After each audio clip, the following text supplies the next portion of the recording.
Capital Radio. El remate de la 10 Radio. Saludos de nuevo, amigos, y bienvenidos si se incorporan a estas horas a las ondas de la 10 Capital Radio Gran Canaria, 11:07 de este miércoles 13 de abril. Y hablando de apuntes y criticándome las notas, están nuestros contertulios de élite hoy, porque la verdad que esta libreta que tengo aquí, si mi padre la ve, se me desmaya con la caligrafía. Vamos a saludar a nuestros tertulianos de élite que han venido, además, hoy guapísimos todos y cada uno. Luego nos hacemos una historia. Entramos en tiempo de tertulia con nuestra Rosy Rivero. Buenos días y bienvenido. Muy buenos días. Y también está con nosotros Clemente Afonso. Buenos días y bienvenido. Hola, ¿qué tal? Buenos días. Además, hoy nos pusimos como de acuerdo en los colores. Venimos todos a tono, en tonos así, pasteles y veraniegos. Como te comenté antes de entrar, tenemos que estar a la altura de esta belleza. Hombre, muchas gracias, muchas gracias. Y también está guapísimo Alfonso Soriano. Buenos días y bienvenido. Muchas gracias, buenos días. Buenos días. Y bien hallada. Eso decimos nosotras también. Bueno, muchas ganas de debatir muchos temas. Estábamos pues bromeando con mis apuntes aquí, porque yo voy tomando nota. A ver, vamos a hablar de esto, vamos a hablar de lo otro. Y es que la verdad que la actualidad está para no sonreír, pero nosotros tenemos la alegría por dentro y no lo podemos evitar e intentamos hacer de tripas corazones, como se suele decir. ¿De qué quieren empezar a hablar? Porque es que hay que hablar de prevaricación, malversación de fondos públicos, de todo un poco, de contratos fraudulentos. Yo es que de verdad que estoy asustada esta semana.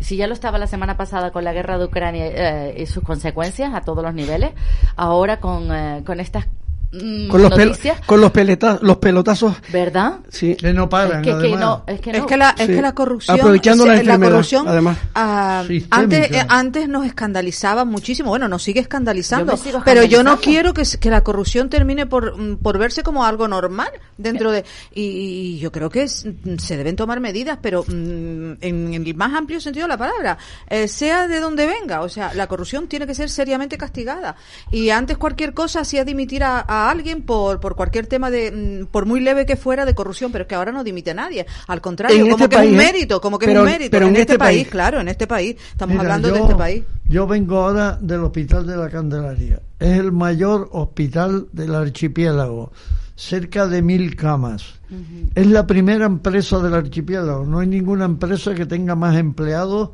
que el Hospital de la Candelaria en el archipiélago.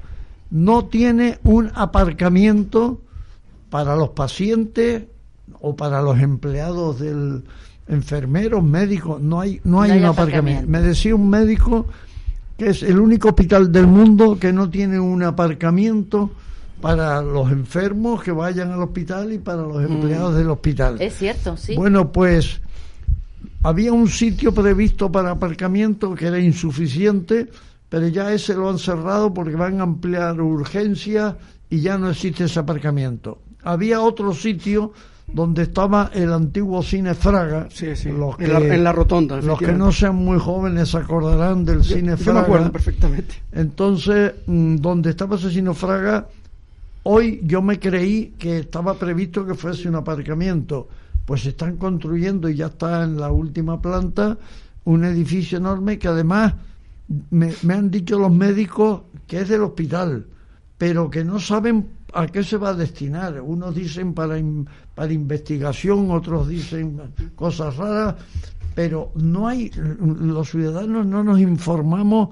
Deberían de poner un letrero allí diciendo Hospital de la Candelaria, esto está previsto para tal cosa, plazo de ejecución 3 meses o lo que sea, ¿no? Claro. Los ciudadanos aquí no contamos, prescinden por completo de nosotros, y máximo en un hospital donde en teoría todos los tinerfeños estamos condenados a pasar por el hospital.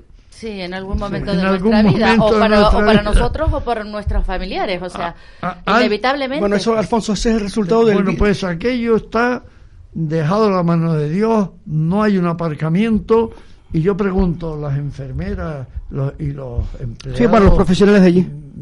Tienen que ir o en transporte público y tampoco está muy cerca, o tienen que pagar un aparcamiento privado porque no tiene y cada vez van ocupando más para otras cosas lo que estaba previsto para aparcamiento, ¿no? Sin duda. Entonces, bueno, por lo menos a ver si alguien nos escucha y ponen un letrero allí de que a qué se va a destinar esa ampliación que están haciendo donde estaba el Cine Fraga antiguamente. Oye, y hablando de aparcamiento, decía Antonio Larco precisamente en su sección de Medicina y Salud esta semana, que hablábamos del Hospital del Norte y del Hospital del Sur, que quizás deberíamos terminar de acondicionar y de dotar de medios de todo tipo a los dos hospitales que ya tenemos, ¿no? Claro.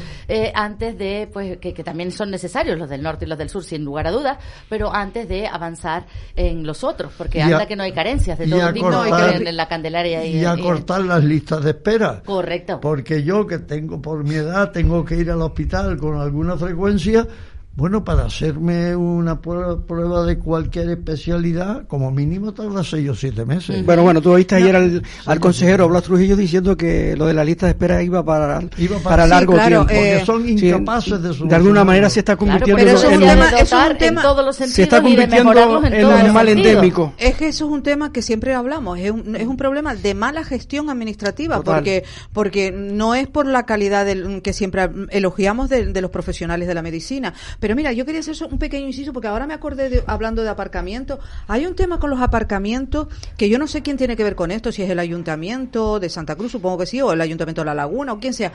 Hay muchos aparcamientos de los que llamábamos normalmente de minusválidos, que decían que ya no están ocupados, o sea y siguen manteniendo lo que es el dibujo, lo que es la pintada, la señalización, y yo creo que se debería revisar eso, porque hay muchos que podían ser ocupados ya porque no están actualizados, personas que desgraciadamente pues ya no están o han fallecido o lo que sea, y se siguen utilizando. Y yo creo que las plazas están tan escasas. ¿Tú te refieres a los aparcamientos que están personalizados? Personalizados, con la matrícula del coche determinada y tal. No, y no solo con la matrícula del coche, sino puestos en lo que es la calzada, ¿no? En lo que es por donde circulamos. No, pero espera, que eso había que hacer una revisión. Yo creo que ya es hora de hacer una revisión sobre ese tema. Y habilitar más aparcamientos para personas con discapacidad. No. Está clarísimo. Las personas con discapacidad tienen que tener preferencia en todo, en todo, porque hay que facilitarles absolutamente todo. Pero precisamente por eso es por lo que yo lo digo, porque habrá muchos que están señalizados y que no aparcan y que a lo mejor no le dan esa plaza a otras personas o simplemente ya no es necesaria ocuparla. Y yo creo que deberían hacer una revisión de ese tema porque es un tema que yo creo que no se toca y que es importante también. Tanta gente sin empleo y tanta falta de empleo en todos los sectores, ¿verdad? Y sobre todo en la salud, en la sanidad pública que tan necesaria es. Dime, digo que antes de entrar en materia sí que me gustaría saludar a un oyente, a Pedro el Esperancero, porque el otro día se acuerdan que la semana pasada dije yo que el mejor clima que había era el clima de Valleguerra, ¿no? Es verdad. Y entonces él me decía, no, el mejor clima es el clima de la esperanza. Le digo, claro, con una buena manta esperancera evidentemente estás en la gloria, ¿no? Pero una pella de gofi y un vaso vino. Pero mandarle un saludo y que vaya preparando la cañita para cuando llegue yo al puertito. Pues mira, del puertito, un saludo de todos el puertito, nosotros, claro curiosamente, un beso enorme. El puertito, curiosamente, tenemos un montón de oyentes. Muchísimo. Yo hace poco saludé a don Isidro, que es un señor que nos escucha. Vamos, todo su objetivo diario es estarnos escuchando, pues digamos que oye todos los programas, especialmente nuestras tertulias. Y don Isidro, que es una persona mayor que además vino de Inglaterra. Isidro Castro. Exacto. Siempre nos escucha. Yo le mandé un saludo hace poco que él se emocionó porque es increíble cómo a lo mejor un simple saludo hace que las personas se emocionen. Bueno, no, y que de alguna manera estamos entreteniendo a la gente. Y entonces, pues, el Puertito Weimar es un sitio que, aparte de lo bonito que es, tenemos muchos oyentes y tenemos que saludar al Puertito Weimar. Pues vamos a darle otro saludo a don Isidro y también a todos los oyentes que tenemos en el Puertito de Weimar, y un beso enorme, que hoy es el Día Mundial del Beso. ¡Del beso! Y yo aprovecho también la ocasión, que siempre me despisto, de mandar un beso enorme también para Nieves, que además su hija Gloria es muy amiga mía y trabaja conmigo también en la inmobiliaria, y siempre me lo dice mi madre, te escucha día a día y está encantada con el programa, así que otro besazo enorme para ella y para todos los oyentes. Alfonso, ¿tú quieres saludar a alguien? Hoy es el Día del Beso. Así particularmente. No, particularmente ahora no se me ocurre nadie, pero en fin, a los que nos escuchan, que nos sigan escuchando. Claro que pues sí, vamos a besar mucho hoy, que es el Día del Beso. Y que tengan presente que el beso es necesario. Claro, con o sin mascarilla.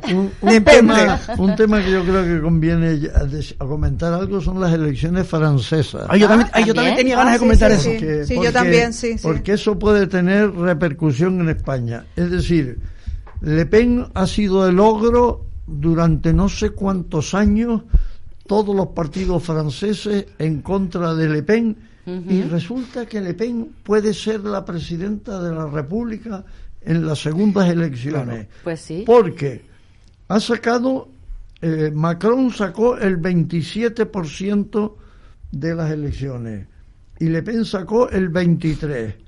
Pero si le añadimos a otro señor, que no me acuerdo ahora cómo se llama, Semur, sí. Era también un partido que dicen de extrema derecha que competía con Le Pen, sacó el 7%, y que ya ha dicho que va a apoyar a Le Pen. Si le añadimos a los 23 de Le Pen ese 7%, son el 30% más que Macron.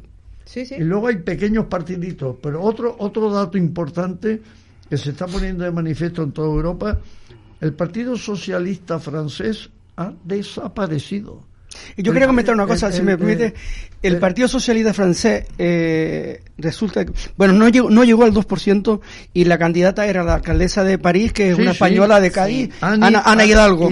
Ana Hidalgo. Y entonces resulta que que es curiosísimo que sacó el 1,7% que no llegó al 2%. votos. Pues lo curioso del tema es que la portavoz del gobierno de España, cuando le preguntan por el gran fracaso del Partido Socialista francés, que no nos olvidemos que el Partido Socialista francés gobernó muchos años la República Francesa.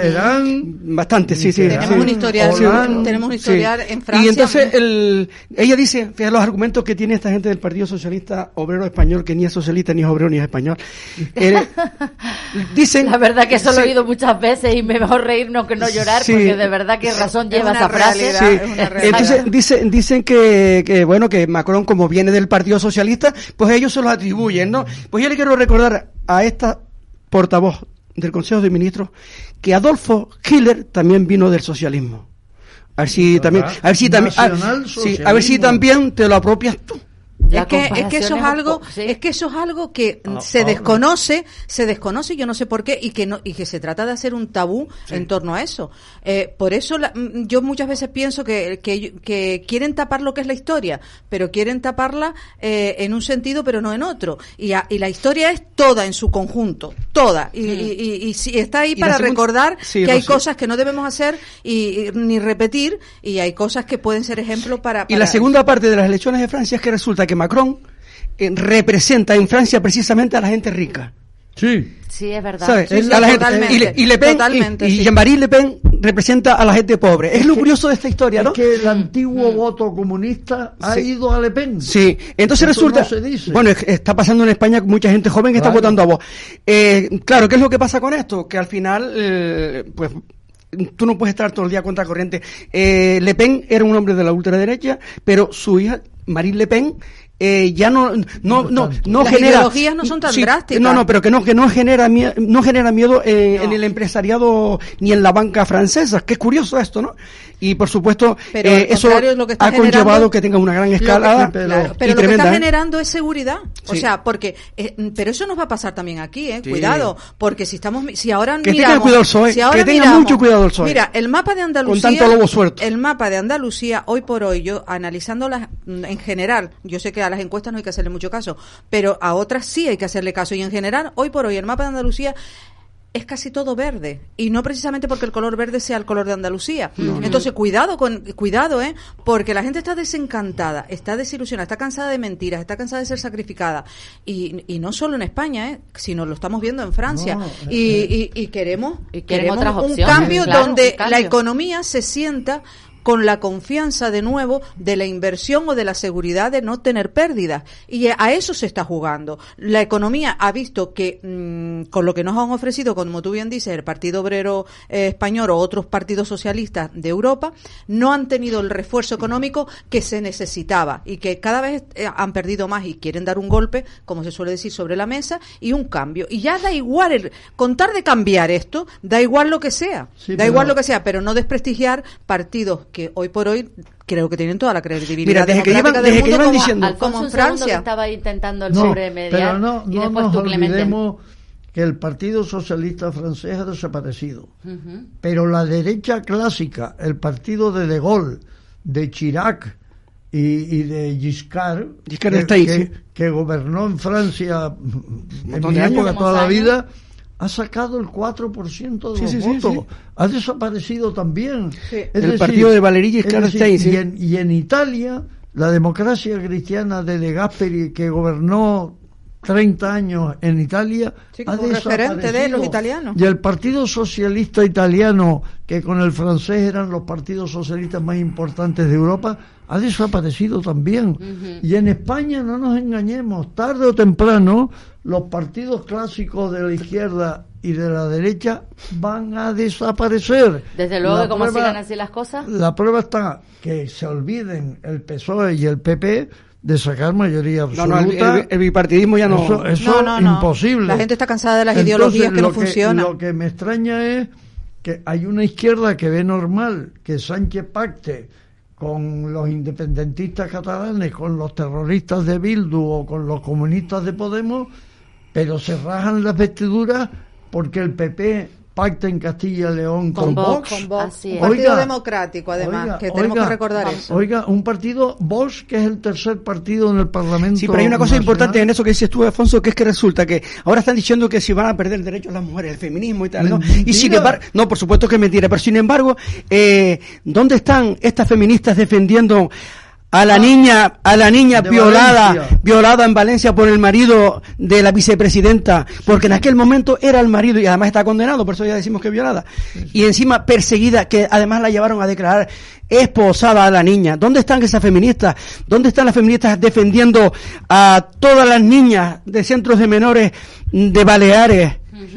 Que han pedido comisión, que ha tenido que intervenir, pero, por cierto, el Parlamento Europeo, dada la dejadez de la comunidad autónoma de Balear, donde estaba la gente de Podemos ahí, pues no, pues estos son los que están diciendo ahora que si vos va a recortar derechos a las mujeres. Yo no sé lo que vos vas a hacer, no lo sé, ni tampoco me preocupa mucho. Las cosas se irán viendo, ¿no? Pero lo que sí está claro, que ninguna de esta gente que están haciendo esas manifestaciones están legitimadas para hacerlas. Mira, yo te voy a decir una cosa como mujer. Yo vengo siguiendo el tema de la mujer y yo soy una defensora de la igualdad del ser humano. O sea, tanto hombre como mujer. Yo no concibo y yo creo que se ha hecho una labor muy importante en cuanto a los derechos de la mujer.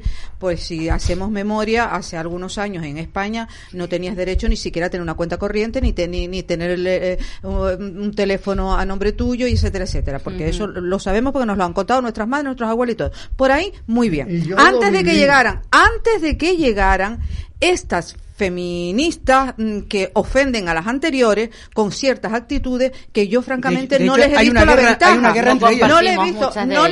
No compartimos mucho. Yo creo que incluso nos han perjudicado en esa línea que teníamos ya muy trazada de igualdad. Sí. Entonces vamos a ver, en cuanto al tema del partido Vox, y vuelvo a repetir, no soy de Vox ni de ningún partido. No, yo tampoco. Es cierto es que por lo que yo interpreto, ellos lo que quieren es que precisamente no haya esa desigualdad manifiesta, porque es así. Ahora, yo, volviendo a lo de Alfonso, que además lo decía con unas estadísticas muy buenas, yo creo que la gente ya no quiere ideología. La gente se ha dado cuenta que las ideologías no sirven para nada, que una vez que se sientan en la poltrona, se olvidan de las ideologías. Y la gente lo que quiere es buena gestión. La gente está mirando quién gestiona bien y quién gestiona mal. Y les da lo mismo que gestionen unos que gestionen otros. Lo que quieren es que el país y quien tenga que ver con todas estas circunstancias nos haga las cosas bien hechas. Como lo que estábamos hablando de salud. Aquí no se trata de las listas de espera, ¿es culpa de quién? De una mala organización, de una mala gestión y de lo que sea. Mira, en Portugal gobierna la izquierda.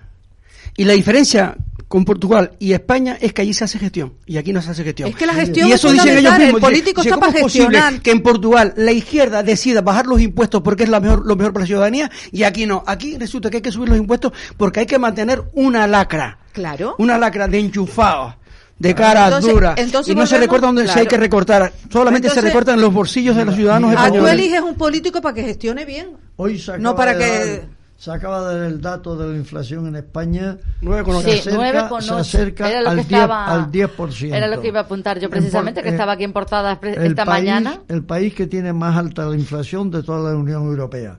Pero es que los partidos, estos que se preocupan de la ideología de género, que están todos los días con esta batalla, no se dan cuenta que hoy al ciudadano lo que le interesa es el desempleo, la precariedad en el trabajo, el crecimiento del déficit, el descontrol que hay de la deuda pública, en concreción las necesidades sanitarias. En concreción, la bolsa de la compra. La bolsa de la compra y la calidad de vida, y como bien dice Alfonso, como bien está diciendo Alfonso, pues todo lo que conlleva eso, que va desde la educación que tú le vas a dar a las futuras generaciones, a la sanidad, que todos, como bien dice, tendremos que pasar en algún momento de nuestra vida por hospitales, las pensiones, porque todos vamos camino de ser pensionistas, y los pensionistas en este caso, que son los grandes perjudicados en el aspecto de que han tenido que compartir su pequeña pensión para sacar adelante familias enteras que están en paro y con una necesidad, es que ya no les da para comprar, no les da para vivir. Ustedes leyeron ayer los titulares de los periódicos que hablaban de 65 millones de pobres más por la subida de alimentos y energía, y de que la inflación amenazaba con dejar a 260 millones de personas en extrema pobreza, que no se pueden comprar ya ni medicamentos, que hasta los medicamentos no los puedes comprar. Rosy, tú mandaste un vídeo esta mañana en el grupo nuestro, y está perfecto el vídeo. Cuando el médico dice que hay un montón de gente que no se compra medicina porque tiene que gastar ese dinero en medicina para poder comer, es una realidad. Mientras hay unos cuantos por ahí que viven como curas, que son los políticos actuales, estos viven todos como Dios, vamos, claro. y no tienen ninguna responsabilidad de nada. Ellos se dedican a pensar, yo pienso, yo digo, pero no hacen nada. Y al final no trabajan su puta vida. Como el refrán que dice en canario, ande yo caliente, a la gente, o algo así. ¿Sí? O sea, tú me quieres decir que se esté permitiendo que no podamos comprar medicamentos. Ese vídeo está maravilloso. Yo quise compartirlo porque habla la realidad y la habla un profesional de la medicina. Porque si compras un medicamento para tu salud, no puedes pagar el pan a lo mejor a que necesita tu familia, o pero el litro de leche o lo que sea. Pongo el pan porque es lo más que siempre decimos, ¿no? Pero es lamentable. Es que el pan ha subido todos los productos básicos que deberían ser intocables porque son de lo que se alimenta nuestra gran mayoría de familias. Es lo más que ha subido, no es que ha subido, es que es lo más que ha subido. Correcto. Y lo triste y lamentable que esos productos básicos, por ejemplo los productos agrícolas, resulta que el agricultor cada vez se los pagan a menos precio. Claro. Y el consumidor paga más caro. Y nosotros a menos precio. Breve pausa, chicos, con el permiso de los tres, y regresamos en unos minutos y seguimos hablando largo y tendido de este tema porque de verdad que nos preocupa y debemos ocuparnos de él. Capital Radio. Después de un largo paseo, sacas de la mochila una botella de agua. Bebes el último trago y guardas la botella de plástico para después depositarla en el contenedor amarillo para que se convierta en la mochila de alguien, que después... En la economía circular, cuando reciclas, los envases de plástico se convierten en nuevos recursos. Recicla más, mejor, siempre. Gobierno de Canarias y Ecoembes. Para hacer un periodismo riguroso y libre, necesitamos tu apoyo. La libertad de información es tu derecho. Ayúdanos a defenderla. Colabora económicamente para poder ser libres e independientes con la 10, Capital Radio. Apóyanos mediante Bizum o PayPal al 631 40 69 41. Del 8 al 17 de abril, segunda ruta de la tapa de la alcachofa en La Esperanza. Esta Semana Santa vive la tradición y la modernidad de nuestra gastronomía. Tapa y bebida a 3 euros. Premios para los mejores y sorteos entre los participantes. Con el patrocinio de Bodegas Marva. Más información en nuestra web. Ayuntamiento del Rosario. Apoyando nuestra restauración. Embutidos Juanito. Vuelve Juanito a vender carnes a todos sus clientes como antiguamente. Salchichas, morcillas, chistorras, chorizos parrilleros, butifarra y el despiece del cerdo. Embutidos Juanito. En el edificio del Bodegón Juanito. En la carretera de La Esperanza. Abierto de martes a sábado de 8 de la mañana a 2 de la tarde. Reservas en el 667-241-770 y 666-180-409. Embutidos Juanito. El recuerdo de los sabores de la mejor carne de Canarias. Si quieres estar al día de la realidad económica de nuestro archipiélago, entra en el blog caja7contunegocio.com y tendrás la mejor información con autores de las islas. Marketing, emprendedores, ventas y muchos más temas te esperan en caja7contunegocio.com. Caja 7, comprometidos con nuestra gente. Cuando hay una obra, Servimac Santana es tu empresa. Venta y alquiler de excavadoras, martillos hidráulicos, cernideras, machacadoras. Visita nuestra web servimac.es. En Carretera General del Sur, rotonda que baja al polígono de la Campana, calle Tulipán 11, El Chorrillo. Servimac Santana. Profesionalidad, confianza y seguridad. Vas en patinete por el parque mientras bebes un refresco. Te lo acabas y guardas la lata para después depositarla en el contenedor amarillo para que se convierta en la rueda de un patinete de alguien que pasea por el parque mientras se bebe un refresco. Se lo acaba y guarda. En la economía circular, cuando reciclas, los envases de aluminio se convierten en nuevos recursos. Recicla más, mejor, siempre. Gobierno de Canarias y Ecoembes. Capital Radio. El remate de la 10 Radio. 11:32 minutos de la mañana en Canarias, último programa de la semana antes de irnos de vacaciones de Semana Santa. La verdad que la cosa está que arde aquí en esta tertulia de élite, hablando con Clemente Afonso, con Rosy Rivera y Alfonso Soriano. Estamos, por si ustedes se incorporan en este momento a las ondas de nuestra emisora, se los recuerdo, de la inflación al 9,8%, el nivel más elevado del año 1985. Más pobres, más desempleados. Hablaban de que habían subido las tasas de empleo, pero yo no lo veo por el día a día y con las personas con las que hablo. Aunque por otra parte, ¿de qué nos sirve si el sueldo no nos llega ni para comprar el pan ni los medicamentos? Como apuntaba Rosy Rivero, que nos invitaba a ver ese vídeo que voy a pasar a los compañeros de la plataforma digital para que lo cuelguen en el perfil de la 10 y ustedes lo puedan ver. Hay que decir que la inflación es la más alta de la Unión Europea. Y que no digan que es consecuencia de la guerra de Ucrania, porque ya venía disparada antes de la guerra estaba en un 6 o 7. Y la guerra de Ucrania ha tenido el mismo efecto en Francia que en España, y en Francia la inflación es el 4%. Pero además la demagogia llega a tal extremo que el gobierno ha aprobado la revalorización de las pensiones en el año 2023 en relación con la inflación. Sí. Como la inflación se acerca al 10%, quiere decir que el gobierno está comprometido a que el próximo año las pensiones suban un 10%. Esa subida supone nada más ni nada menos que unos 11.000 o 12.000 millones de euros. Por cada punto de inflación nos cuesta 1.500 millones de euros. Es decir, esto es insostenible. Eso te iba a decir, ¿y de dónde van a sacar los dineros? No nos olvidemos que el Ministerio de Igualdad, que le dieron muchos millones. Para eso 22.000. De ahí sacamos el dinero para nuestras pensiones, para nuestros mayores, para todas las personas que viven amenazadas con te quito la pensión, no hay para la pensión y te quito la pensión, que es un miedo que desgraciadamente tienen hoy todos nuestros mayores. Y no nos olvidemos que Zapatero congeló las pensiones al final, porque la Unión Europea le dijo, oiga, usted no puede seguir subiendo las pensiones a costa de deuda pública, porque no había dinero, y en estos momentos no hay dinero. Todo lo que se está pagando es a base del incremento de la deuda, y la deuda, como toda deuda, hay que devolverla, y hay que devolverla. Es que ya no te compra la deuda pública de España, ya no la compra nadie, ya no la compra, no tenemos credibilidad. Y lo que hasta la fecha estaba bajo de intereses, van a subir los intereses ya. Bueno, ten en cuenta que el Euribor ya está en positivo, estaba en negativo, y desde ayer está en positivo, y eso repercute mucho en todos los préstamos. En préstamos bancarios, en hipotecas, en inversiones. Sobre todo en los préstamos variables, ¿no? Variables, sí, en la variable. Están aconsejando hoy en día que el que pida un préstamo lo pida fijo. Claro. Porque no esté volando por ahí siempre. El gasto sigue despendolado en el gobierno.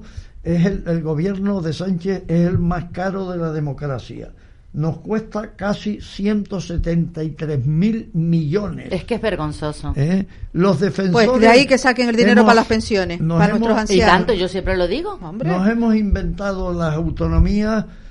Algunos han entendido que la autonomía es el reflejo del Estado. Si el Estado tiene un parlamento, las autonomías tienen que tener un parlamento. Si el Estado tiene un defensor del pueblo, todas las autonomías tienen que tener un defensor del pueblo. Si el Estado tiene cualquier institución, un tribunal de cualquier tipo, las autonomías es lo mismo.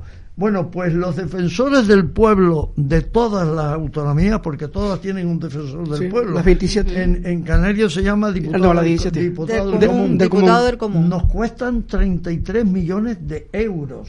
Los consejos consultivos, que teniendo como tenemos un Consejo de Estado más que suficiente para resolver los problemas, cada autonomía tiene su consejo consultivo similar al Consejo. Sí, me pasa que el Consejo de Estado del Estado español, ahí van los elefantes cuando se jubilan de presidentes del gobierno y demás, los presidentes, excepto algunos que como Aznar, que ha dicho, no, yo no quiero estar ahí, o Rajoy y tal. No, pero si lo llaman, todos sabemos que lo llaman cementerio de elefantes. De hecho, la presidenta del Consejo de Estado es María Teresa Fernández de la Vega, la ex vicepresidenta del gobierno con... Una buena colocación, porque todos sabemos que el Consejo de Estado, quienes trabajan son los letrados del Consejo de Estado, y los otros van a cobrar. Un cuerpo de gran prestigio, por supuesto que pero los consejeros van allí una vez al mes a cobrar. No nos engañemos, los que trabajan. Pero se pone de manifiesto, el otro día me enviaron un WhatsApp con todas las subvenciones que figuran hoy en día en el presupuesto del Estado para las cosas más insospechadas. Hoy me han mandado una que hay 80.000 euros, 80.000 euros, digo bien, para promover los derechos ambientales del Líbano. Del Líbano. Y del Panamá también. Del Líbano. Del Líbano, de Panamá, de Túnez, de los países. Pero pagando un montón. No puedo entenderlo, ni me lo puedo creer. Pues eso está en los y luego le meten miedo, mi ignorancia, pero bueno, pero luego le meten miedo. Ya lo había leído eso también. Pero luego le meten miedo, insisto, en que te vamos a quitar las pensiones, van a quitar las pensiones y tenemos a todos nuestros mayores con miedo de que les quiten sus pensiones. Oye, y el gas se va a disparatar, que supongo que hablaremos de eso con Marruecos. Sí. Ahora vamos al tema Marruecos, pero antes yo quería recoger una de las noticias que nos hablaba. Un titular de la prensa de Alfonso. Hace unos días. Hay cerca de 20.000 funcionarios más. Entre los funcionarios se incluyen los interinos. En Canarias, desde antes del virus hasta ahora, cerca de 20.000 funcionarios más. Y sin embargo, en la empresa privada hay más de 70.000 asalariados menos. Porque claro, la administración se dedica a colocar a los enchufados en términos generales. Pero esta mañana oí en un medio que criticaba, hablando del decreto, el Real Decreto que se acaba de aprobar para legalizar la situación de los interinos, que no tiene nombre ese asunto, pero decían algo erróneo. Decían, no, es que todos los funcionarios públicos tienen garantizada la permanencia y eso hay que acabar con ello y todos tienen que ser interinos. Bueno, este señor que decía eso no tiene ni idea de la realidad. La realidad es que la permanencia del funcionario público ha sido un avance del Estado de Derecho, porque hasta bien avanzado el siglo XX, cuando los liberales ganaban las elecciones, echaban a la calle a todos los que habían colocado los conservadores y metían a los liberales. Eso ya pasaba en Venezuela con los copellanos y los adecos. Claro, ganaba un partido, echaba a la calle a todos los que había metido el gobierno anterior y metía a los suyos. Precisamente lo que fue un avance, que fueron los ingleses los primeros, es profesionalizar la administración pública con profesionales que no es que no se les pueda echar, es que para echarlos hay que instruir un expediente disciplinario y por supuesto se les todas las garantías del mundo, si comete una falta grave, etcétera, etcétera, ¿no? Claro. Pero es un avance de los sistemas democráticos tener una administración profesional bien seleccionada. Lo que pasa es que los partidos actuales en España, tanto el PP como el PSOE, lo que han pretendido es incrementar los interinos, porque quieren, a diferencia de lo que existía antes, de que el que gana las elecciones echa a los anteriores, Ahora los anteriores siguen, pero se incrementan con los que vienen y meten los nuevos, con lo cual esto se está incrementando de funcionarios. ¿Y para qué tanta gente si al final luego no hacen nada? Me pregunto yo. Que al final, en la administración pública, lo que ocurre es que están mal repartidos. Yo conozco, o conocía, ministerios donde en la planta de arriba no daban golpe porque no había nada que hacer, y en la planta de abajo estaban asfixiados de trabajo porque no les daba tiempo. Claro, lo de Entonces, siempre. No hay un Pero eso reparto. ocurre en todos sitios, En todos sitios. En la empresa privada yo no me refiero en la empresa privada, me refiero en todo eso, que por eso muchas veces contratan los llamados asesores y demás, porque ocurre mucho que dos profesionales que dedicados a su carrera sacan todo el trabajo. Es más, te diría que muchas de las gestiones políticas, o la gran mayoría, este país quien las mueve son los funcionarios, porque es así, el político se dedica a otra cosa.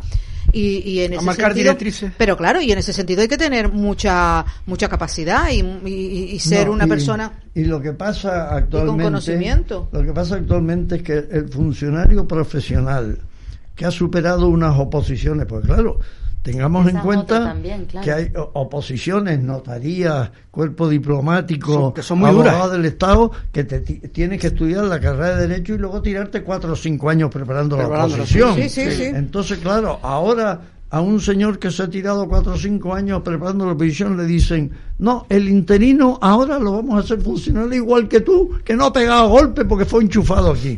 Claro, es un poco la injusto. gente se revela. Entonces, aunque habrá también el que se haya trabajado, que lleve trabajando también, a lo mejor estudiando y demás, y que también le parezca injusto que no lo hagan también. Claro, pero es que hay de todo. Ese es el problema. La culpa la tienen los partidos, que han sido incapaces, porque no nos olvidemos que lo primero que hizo Adolfo Suárez en la transición, a sacar un Real Decreto del año 1977, antes de la Constitución, para legalizar a todos los interinos que había entonces. Y salió aquel decreto ley y se legalizó a todos los interinos que quisieron ser legalizados, pensando que a partir de la Constitución ya el interino estaba previsto, se convoca una oposición y hasta que se resuelve la oposición, que suelen pasar 7, 8, 9 meses, si ese puesto de trabajo hay que cubrirlo, se cubre con el interino, y cuando se termina la oposición se cubre con el que ha ganado la oposición. Bueno, pues el decreto ley de Adolfo Suárez pensó resolver el tema. Los partidos, después de la Constitución, han complicado mucho más la cosa que estaba mal ya del franquismo. El franquismo había muchos interinos, pero ahora está la cosa mucho más complicada con la democracia, de hecho, porque han sido peores. De hecho, ha sido Europa que le llamó la atención a España para que corrija esta situación.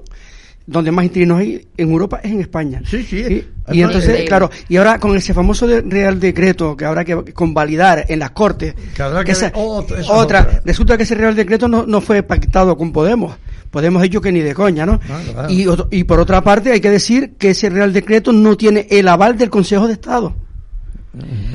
Que es muy importante también. Pero no es lo único, como otras muchas cosas. El Real Decreto de ayer para los docentes, el gobierno por primera vez, o de las escasas veces, le ha hecho caso al dictamen del Consejo de Estado de ayer. Y lo ha modificado, el de ayer, del personal docente.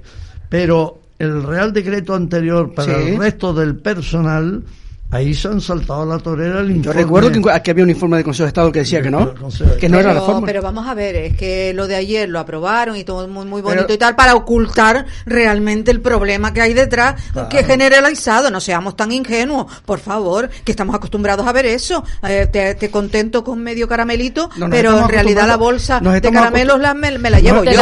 Claro, hombre. Que sí. En fin, cambiamos de tema, chicos, porque nos quedan escasamente 15 minutos y queremos hablar del tema del Sáhara, que ya está trayendo consecuencias y cola, vamos a decir cola, ese apoyo del presidente del gobierno al plan marroquí. ¿Quién quiere empezar? Bueno. Venga, vamos, Clemente, que te veo con ganas. Lo primero decir que es un apoyo exclusivamente del presidente. Unilateral. Sí, del presidente y de su partido que lo sostiene. O sea, el Partido Socialista Obrero Español ha traicionado al pueblo marroquí, ha traicionado históricamente al pueblo español, que tenía una postura, que era la postura de defensa de las resoluciones de Naciones Unidas, que creo recordar que lo dije el otro día, que iban como 64 resoluciones en favor del pueblo saharaui y todas en la misma línea, y todo, pues nadie sabe por qué. No, o sea, pero no ha habido nada, ninguna contrapartida. Un pequeño inciso. Sí. Lo grave es que el Partido Socialista, que ha defendido siempre lo contrario, está en su programa, la autodeterminación, y está en su programa, y que está en su programa, y que han parado el Polisario desde siempre. Sí. Nuestros hermanos los Polisarios siempre han dicho decían en la transición. No ha habido ni un solo diputado del PSOE de los 120 que son, que haya tenido la vergüenza y la dignidad de decir: yo no voto a favor de esto. Pero es que está no claro. Ha habido ni uno. Pero por eso Alfonso digo yo que no es Pedro Sánchez, es el Partido Socialista el culpable de esta situación. Pero porque en todos aquellos sitios donde se ha podido manifestar, se ha manifestado absteniéndose. Está claro. Pero vamos a ver, un señor que permite que su bandera la pongan al revés, detrás de él, que no se levanta, que no le dice a los de protocolo que solucionen ese tema, y que encima el rey de Marruecos, con una cara muy sonriente, porque y este señor, no, pero espera, es que vamos a ver, eso es sumisión, o sea, detrás de una bandera al revés hay una serie de mensajes que son fácilmente entendibles para el que los quiera entender. Que eso se permita por un señor que representa a nuestro país y que no se levante y que no lo corrija, a mí me parece de sumisión perfecta, total. Sumisión y consecuencias importantes, que hace unos cuantos meses, creo que 6 o 7 meses, ya el Parlamento, lo comenté el otro día, el Parlamento marroquí aprobó ampliar las aguas, o sea, y eso nos afecta directamente. Claro, no solo a nosotros, sino la medianía ya es distinta con el Sáhara. Antes era de Sáhara, ahora es de Marruecos. Es que eso es lo que ya nos Marruecos. Están invadiendo a Canarias, y claro, y aquí nadie da la cara, y el presidente de Canarias, por cierto, está calladito.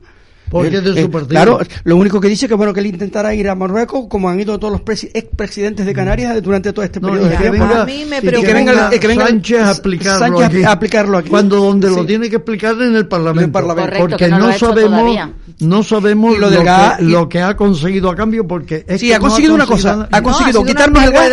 Ha conseguido quitarnos el gas, que Argelia priorice con Italia, que lo habíamos comentado también el otro día aquí.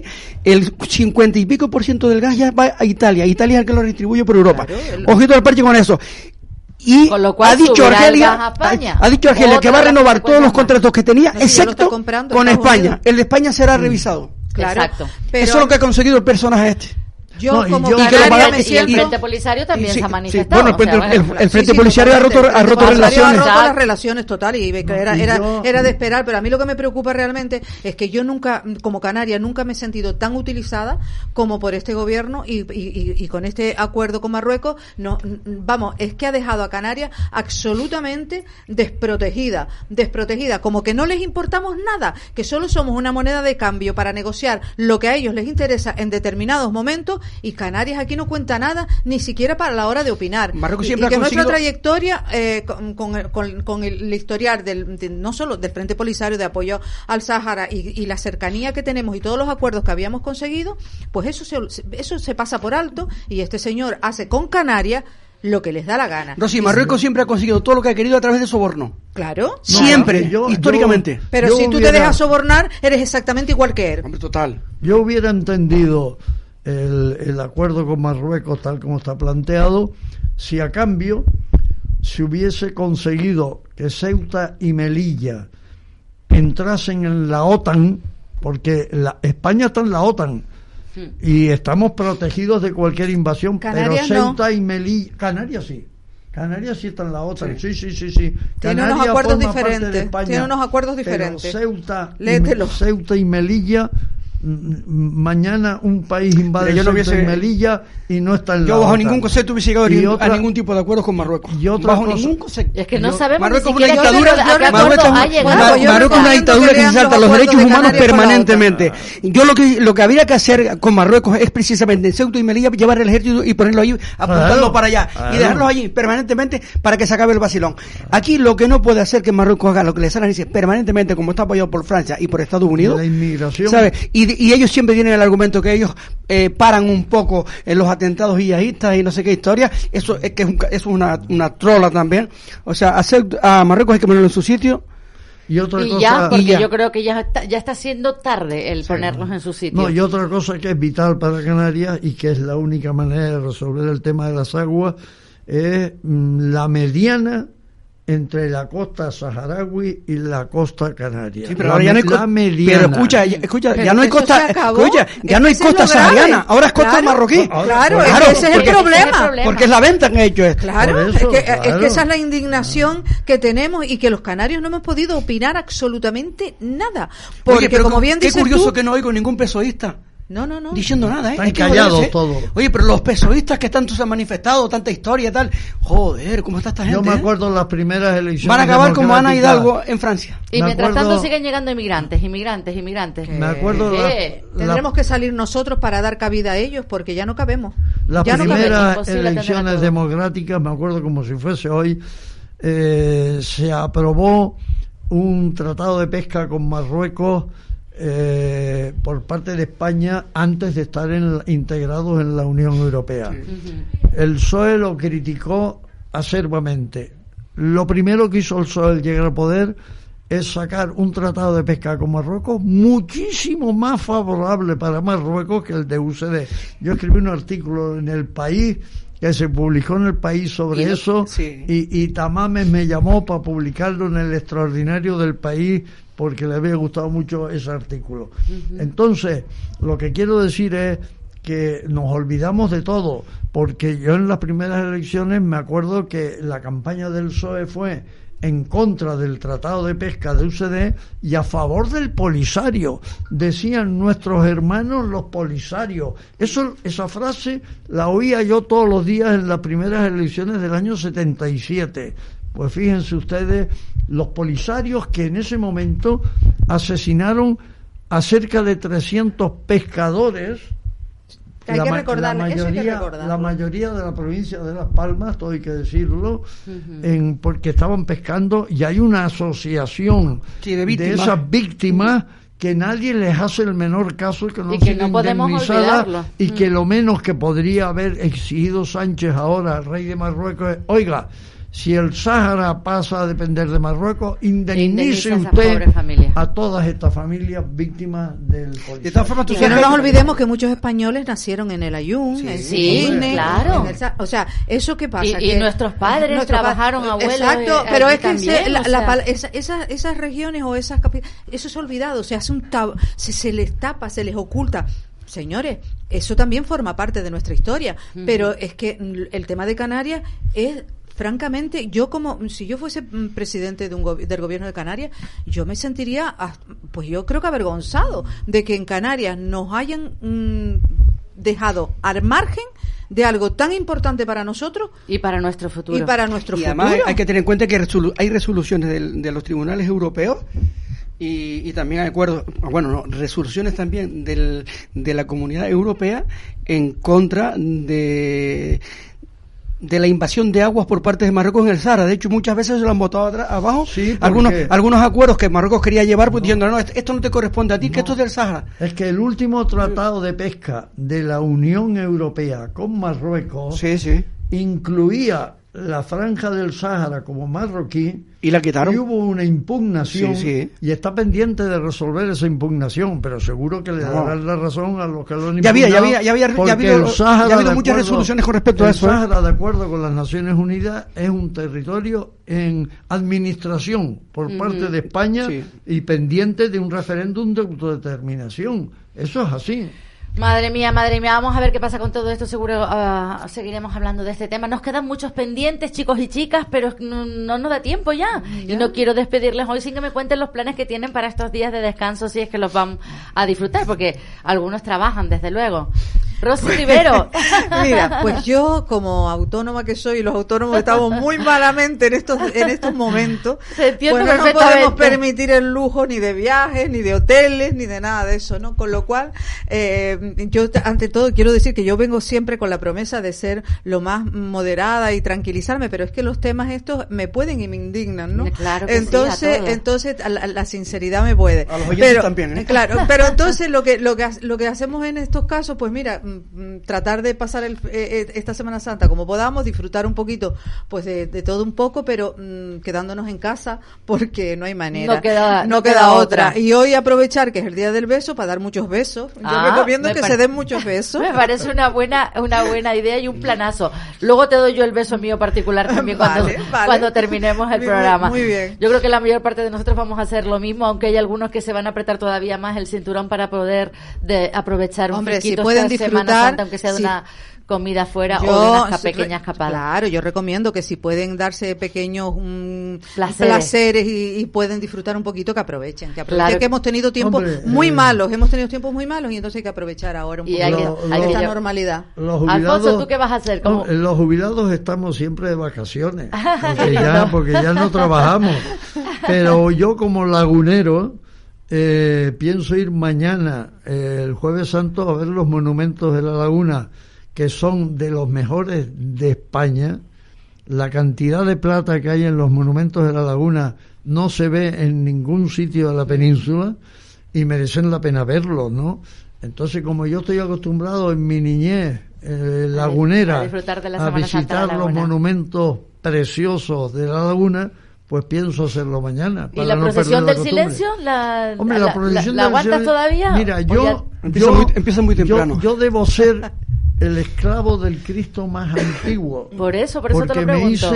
Me hizo mi abuelo esclavo del Cristo y yo tendría 15 o 16 años.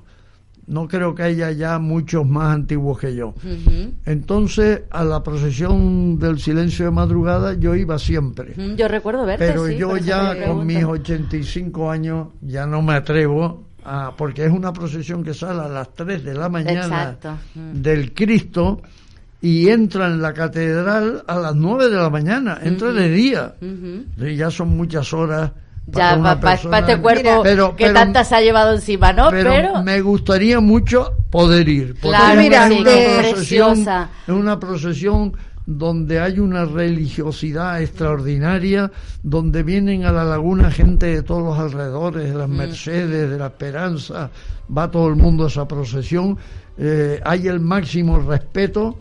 Y supongo que aquí en Canarias somos respetuosos, porque en Tarragona ayer o antes de ayer unos marroquíes interrumpieron una procesión. No, que no suceda eso. Y yo estaba pensando, como a unos cristianos se les ocurra meterse en una mezquita marroquí a boicotear aquello, se lo comen. Eso también es verdad. De todas maneras, rápidamente, el más privilegiado de la mesa en temas de la laguna y el que mejor situado está para hablar es Clemente. Clemente pues, tiene un secreto ahí que vamos. Clemente, ¿qué vas a hacer, mi niño lindo? A ver, yo como decía Alfonso, los jubilados siempre estamos, y además yo vivo en el Paraíso, que es el puertito de Wimbar.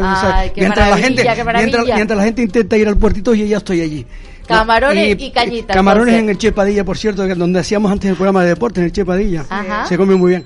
Pues mira, también. No, yo el viernes Santo sí tengo previsto ir a la laguna por la mañana. Voy a estar toda la mañana en la laguna con mi mujer. Vamos a ir a ver todos los pasos también, que es bonito, sí, y tomarnos una cerveza, y ya incluso tenemos reservado para almorzar en la laguna y luego regresar a casa. Planazos que tienen los tres de cara a esta Semana Santa, estos días de descanso. Seguro que nuestros oyentes también van a tener un montón de planes maravillosos, pero háganlos después de escucharnos, porque aquí continúa la programación y yo me voy, pero llega nuestra querida compañera Joan Gualo para hablarnos de tradiciones. Yo regresaré el lunes a las 10 de la mañana en punto para rematar con todos ustedes la mañana, si así lo desean. Un fuerte beso para todos hoy, más que nunca y más grande que nunca, que es el Día Mundial del Beso. Gracias por estar ahí y hasta la semana que viene, amigos. Sean felices.